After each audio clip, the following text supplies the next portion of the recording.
Welcome, ladies and gentlemen, to the Coin Republic podcast. My name is Shor Bacharya.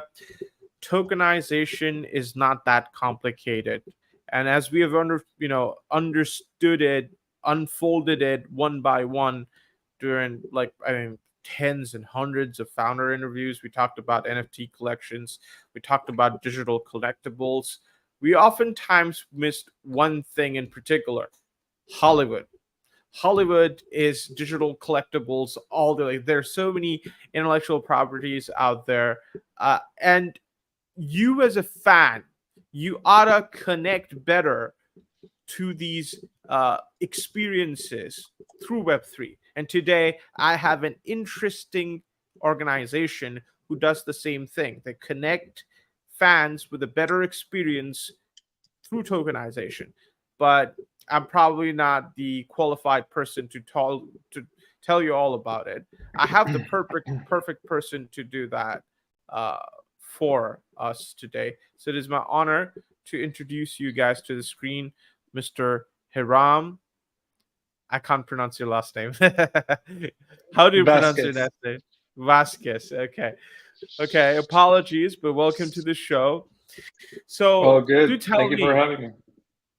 Fantastic. So Lala is a unique in terms that whosoever purchases a Lala collectible will unlock access to a portion of the revenue streams from the movie or show, right? So how does Lala do that? Yes. So we are a new company. We launched earlier this year. I announced our company and what we're up to. And the first thing that we do is strike a partnership with the people who own the IP for the movie. In this case, The Wolf of Wall Street. So this is in collaboration with them. It's officially licensed digital collectibles or NFTs that unlock a series of different ways for fans to connect with the movie in a new way and actually own a piece of the revenue streams from that movie. Wow. So just to make things right, is it Jordan? Are you in touch with Jordan Belfort by any chance? I am not. He's not the owner of the movie. Okay. And he sold that IP to a production company that created the movie Uh, and then released the movie with Paramount as the distributor of okay. that movie. So I can currently see Wolf of Wall Street tickers and the collections stickers on our website, which is lala.xyz. But are you planning to collaborate with other movies, or is it just going to be an exclusive Wolf of Wall Street collection forever? No, we're definitely here for the long term, and I'm currently actually in LA. I've been here for the last couple of months in conversations with other IP owners from like smaller independent movie producers to the major studios that are you know their names. So we're launching with the Wolf of Wall Street. We thought it was a great IP to launch with first because it's Martin Scorsese. The talent is great. It's a modern classic, and ever since the GameStop days of I think like 2019, that movie Yeah, became kind of part of internet culture. yeah, with Wall And Street bets since and all. Yeah. exactly. So it was a good, even though it's 10 years old and the anniversary is this year, it was a great way, it was a great IP that was still very relevant to today's uh, culture. Sounds fair enough. And I learned that from Belfort from the movie itself. Oh my god, that's what it's a fantastic movie. I just say that? What a fantastic movie.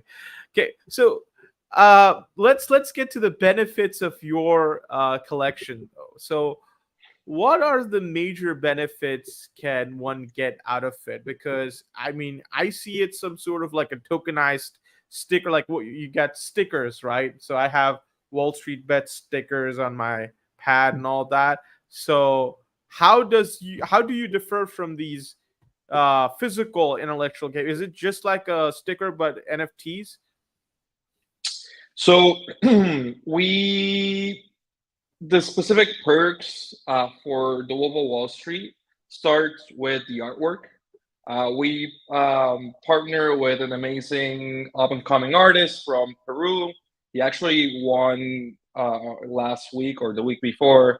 He's one of the best illustrators in Latin America.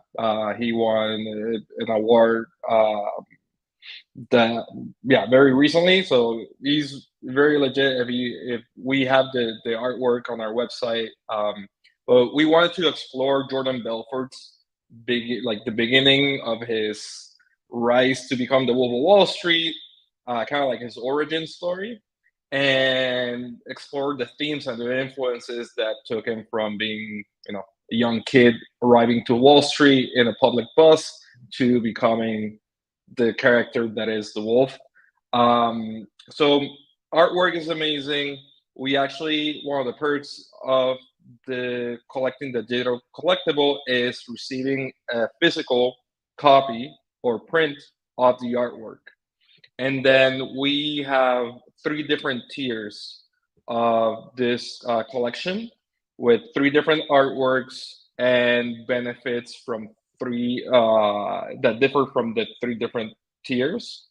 So to ensure that um, we're specifying exactly what you should expect, we have a baseline of benefits such as the artwork, the physical artwork, the access to community events, the access to unreleased footage from the movie that's never been shown. So that's something that we're launching in the next few weeks. And in addition to that, you get the percentage of the revenue stream. That percentage differs between the different tiers. The low end tier that's priced under $100 or 0.05 ETH has the lowest percentage of the revenue stream, and so on. You get a higher percentage with the more expensive tiers. And finally, we're producing official merch from the movie The Wolf of Wall Street, which actually didn't have, never did official merch from the movie. So when you buy a collectible, you not only get some items from the collection, from the merch collection included with the collectible, but we are also giving you discounts if you want to buy additional items from that. Cool, cool. Scalability and user experience is what Web3 needs at the moment. What do you envision the future of Web3 to be in the next 5 years? That's a good question, and in short, I feel like the future of Web3 will be less about Web3 and more about what you can do with the new technology. So the focus will be on the use cases and less on focusing on, is this a Web3 company or a Web2 company? So for example, at Lala, we are making it very easy for people to sign on and buy one of our collectibles. So if you're not experiencing Web3, when you create an account with us, we create a wallet for you in the background. You're also able to check out and pay with a credit card. So removing that friction that currently a lot of people, especially in the mainstream, experience trying to buy a digital collectible or NFT, removing that away, abstracting it away. So we're focusing on creating a great customer experience. And for when it comes to Hollywood and the fan experience, the blockchain technology is a great way to not only unlock and prove that you're holder of a certain token that unlock new experiences. But eventually, for Hollywood, it's about being able to connect directly with the fans. So when now, if you have had a token of, let's say, um, Jurassic Park, right? And you've held on the token for 2 or 3 years. When the next Jurassic Park movie comes up, the studio can see like who the top fans are, and they can reach out to you directly to invite you to a screening of the new movie. Like those things were not possible or were not possible before blockchain technology. Those are some of the things that we see in the 5 years will be very normal and a very more efficient way to market movies and TV shows to fans. Sure. Regulatory concerns are there, though, with Web3 have been seen a rise. What opinion do you hold about the current regulatory landscape, and what does the future hold in that terms? Yeah, that's a good question. I mean, we all know what's been going on out there with the different regulatory processes surrounding crypto and Web3, and now recently NFTs with the impact theory. But the reality is that it's still ongoing.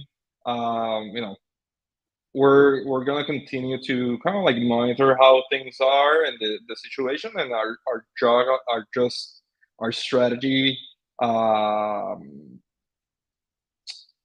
accordingly. But like at the end of the day, we believe in blockchain technology being uh, unlocking great use cases, especially in our space of entertainment and media. So for fans, we believe it's not going anywhere. So you guys have partnered with the Magic for the creation of wallets, and one can also use MetaMask for the collectible. So do you guys have planned to go in NFT space, which, given your collectibles, has more utility than other NFTs in the market? Yeah, absolutely. Even though we call it digital collectibles, these are NFTs. So the reason why we decided to call it digital collectibles is to attract non Web3 people that when they hear the word NFT, they have a mental block that they just don't hear Right. anything after Good that. marketing. That's a good So marketing strategy. Yeah. yeah, absolutely, and it's something that NFTs have a bit of a stigma around it. It has its own PR issues right now. So by calling it digital collectibles and focusing on the customer experience, um, it makes sense, and people will be able to remove those mental blocks around that the word NFT creates. But in essence, it's NFTs and blockchain technology that we use. So Lala's vision, correct me if I'm wrong, is to connect consumers and redefine project accountability, right? Considering how the entertainment industry has been, what will be your roadmap in doing so? Um, yeah, I think when you say like redefine project accountability, um, you refer to like projects, NFT projects delivering on their promise. Exactly. Yes, yes. Yeah. So that's something that from day one, when I started looking at this idea of giving fans of movies and TV shows more access and ownership over their favorite movie, the utility or the value was inherent in that idea, right? Where from day one, I didn't want to sell JPEGs on the blockchain, and I was more interested in and trying to figure out what's next after that, after the mint, what happens. So that's why we're, like, when we did this drop, we're very explicit about what we're giving you access to. It's not just like the utilities, the community. Yes, that's part of it, but we're also giving you, something that you can touch and feel with the physical merch, with the physical prints of the artwork, with the in-person events, with the actual ownerships of the revenue streams. So those things are part of our DNA and what we're trying to do. So that's something that we're, for people that share the passion of movies and TV shows. That's something that's exciting, and something that we're delivering on. Let's talk about X.com.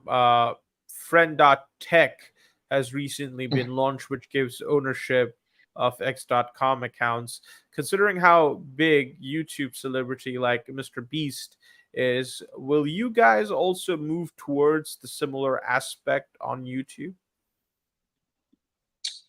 That's That's very interesting. Yeah, look, I've always been uh, a fan of new technology, and I'm a student of new technology, and try to figure out how to apply it to what I'm working on. So right now, we're focusing on film and TV, and we're just launched with our new collection, and are focusing on delivering value to our first set of customers, or our early community members. So even though nothing's out of the nothing's out of the question right now, that's our focus, is just delivering on what we said that we're going to deliver with this new drop. Fair enough. Let's talk about you, Mr. Vasquez. You led the launch of Uberpool and worked as a partner in 6 years, right? What made you so passionate about entering into Web3? Yeah, it's a good question. Part of entering into Web3 was my involvement with 776, which was founded by Alexis Ohanian, who is founder of Reddit, but also well known by being super early on Coinbase and other Web3 or crypto startups. He was a seed investor in Coinbase, for example.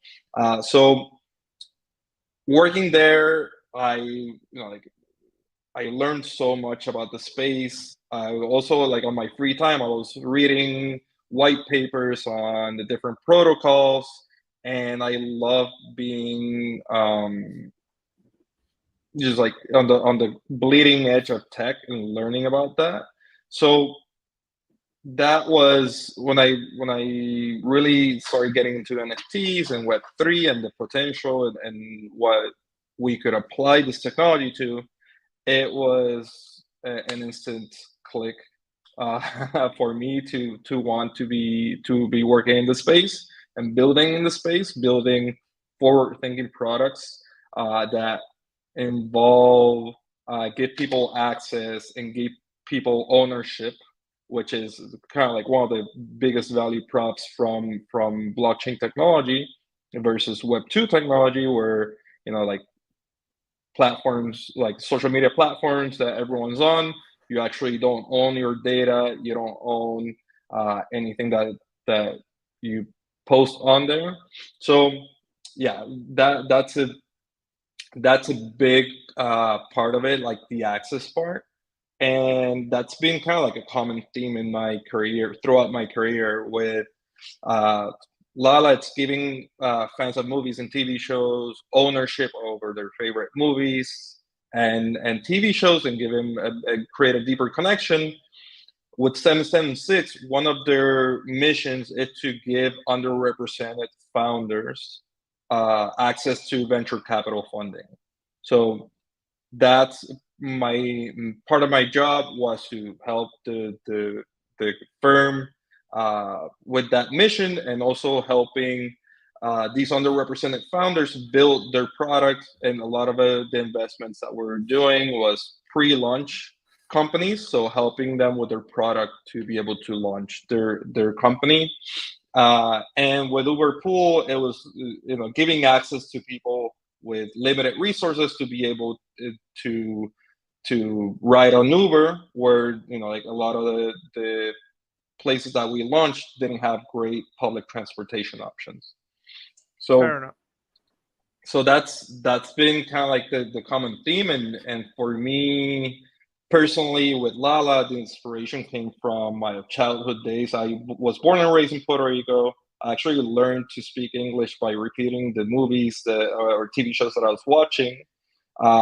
But it was when it was time to really get more access to, let's say, a lot of the merch from the cartoons that I was watching didn't make it to Puerto Rico.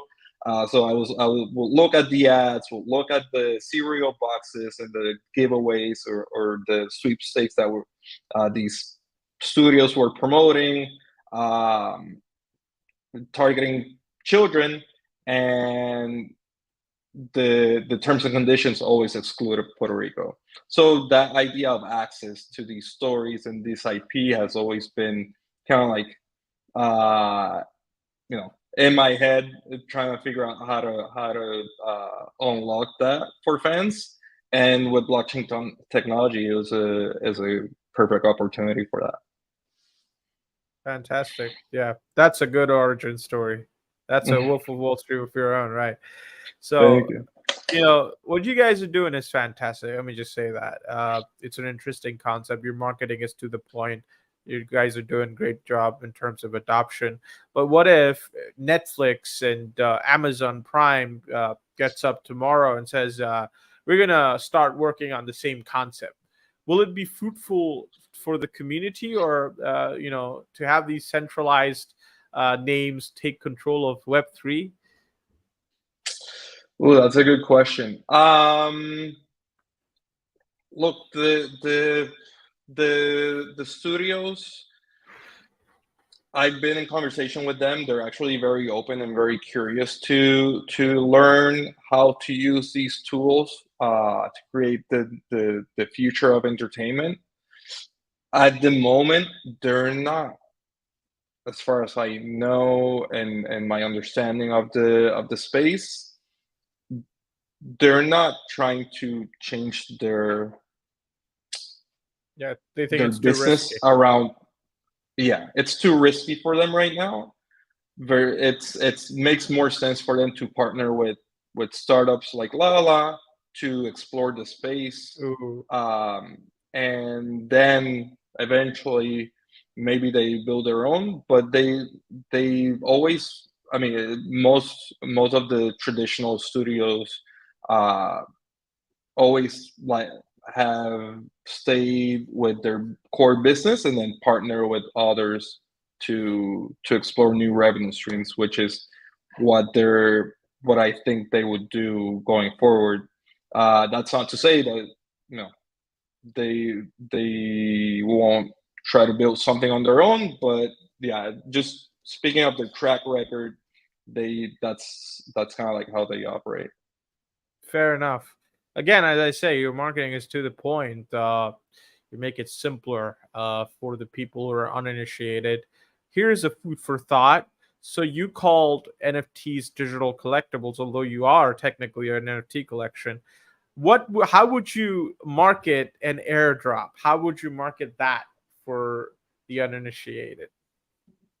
That's a good question. The way that we're marketing it right now is as a reward for Uh, being a fan, like for holding the token or doing certain things in the community.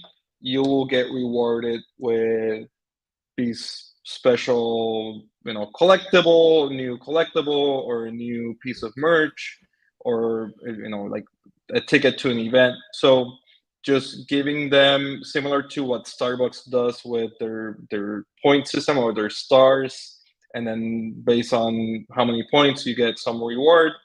That same metaphor is what we're using to market that, and that's actually where we're launching our rewards program in the next couple weeks. Sounds fair enough. One thing for sure, though, we're definitely going to keep an eye on you guys and we're going to root for your success. So, all the best for the Thank you. future. And I want to personally thank Hannah Rock for getting this together. Fantastic work from her side as well. All right, ladies and gentlemen, we're going to see you on the other side. Check them out. It's just lala.xyz. If you're a Wolf of Wall Street fan, you definitely have to get your hands on these. I'm gonna look into it. I'm a sticker fanatic. I need a couple of Wolf of Wall Street ones too. So Yeah, here's check a them food out. for Check thought. them out. Get some stickers in it. Stickers in it. You know, Oh, get the physical stickers in it.